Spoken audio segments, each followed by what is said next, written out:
Hola, bienvenido o bienvenida a este episodio. Hoy quiero hablar de algo que está presente en nuestra vida diaria, aunque a veces no lo notamos: los derechos humanos y la cultura de paz. Más que conceptos teóricos, son la base de cómo convivimos, cómo resolvemos conflictos y cómo entendemos a los demás. ¿Qué son los derechos humanos? Para empezar, los derechos humanos son principios fundamentales que tenemos todas las personas por el simple hecho de existir. No importa nuestra nacionalidad, género, religión o cualquier otra condición. Estos derechos fueron establecidos de manera formal en la Declaración Universal de los Derechos Humanos en 1948, un documento clave que marcó un antes y un después en nuestra historia. Además, los derechos humanos se pueden clasificar en distintos tipos, por ejemplo, civiles y políticos. Un ejemplo de esto es la libertad de expresión.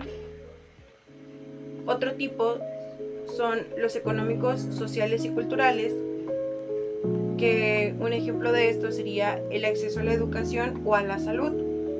Y también se pueden clasificar en los derechos llamados solidaridad, como el derecho al medio ambiente sano, entre otros. Sin embargo, a pesar de su importancia, siguen existiendo muchas violaciones como la discriminación, la falta de libertad o incluso la violencia. Para proteger estos derechos existen diferentes mecanismos legales e institucionales tanto a nivel nacional como a nivel internacional. Estos organismos buscan garantizar que los derechos se respeten y, en caso contrario, que haya consecuencias.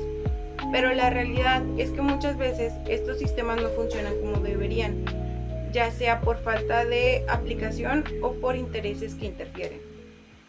Pero eso no solo depende de las instituciones, sino también de nosotros como sociedad para poder garantizar que socialmente se pueda hacer ese cambio que buscamos. Aquí es donde entra la cultura de paz.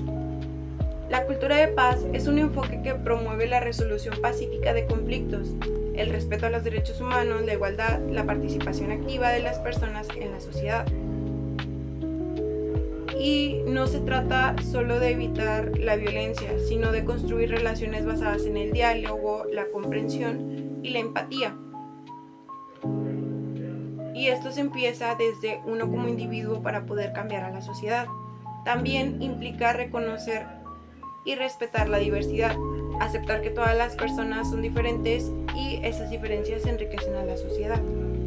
En pocas palabras, la cultura de paz busca prevenir conflictos antes de que se escalen o, más que nada, resolver conflictos de manera pacífica sin llegar a violentar a las demás personas o vulnerar los derechos de terceras personas.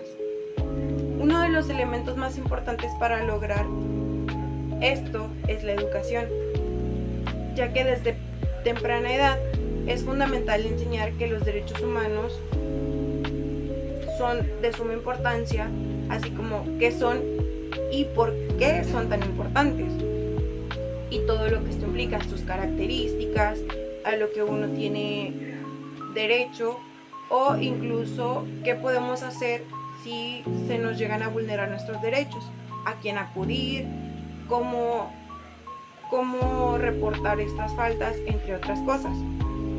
También es clave el acceso a la información, ya que las personas no conocen sus derechos, y esto es clave, hacer que las personas conozcan y ejerzan el derecho o los derechos que tienen. Además, los medios de comunicación tienen un papel importante, ya que pueden promover mensajes positivos o, por el contrario, reforzar la violencia. Y algo esencial es la participación ciudadana, en la que nosotros debemos involucrarnos en las decisiones que afectan nuestra vida y nuestro entorno.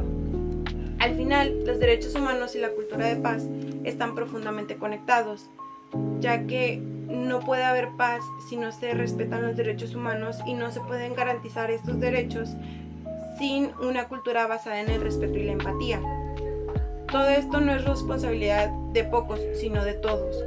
Cada acción, por más pequeña que parezca, escuchar, respetar, dialogar, entre otras cosas, contribuye a construir una sociedad más justa y pacífica. Y tal vez la pregunta más importante es, ¿qué estamos haciendo nosotros como sociedad desde nuestro lugar o como individuos para construir esa paz que se necesita?